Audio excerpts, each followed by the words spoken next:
Hi, I'm Garrett Lang, Director of Mountain Operations at Deer Valley Resort. Today I'm here at Deer Valley East Village, and in the background here is Keetley Express and Hoodoo Express. You may have seen our announcement that we're going to be operating 3 new chairlifts for the 24-25 season. Guests may also notice that there's active construction on the gondola as well as additional chairlifts to bring us to the 9 total that will open in the 25-26 season. As we move towards the finish line, the team is working on a number of tasks, including tying in the snowmaking system, finish grading, and commissioning of lifts. I also want to thank our electrical team. The miles of electric cable, dozens of transformers that have gone in over here is amazing.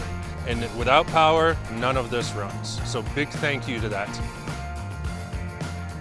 All of our teams are also working on our skier services facility for the 24-25 season.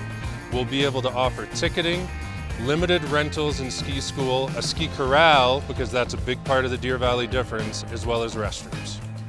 In closing, one of the things that amazes me the most is the ability of our Deer Valley team and our great development team to mesh together, to communicate so well, and just make sure that this all comes together at a Deer Valley standard.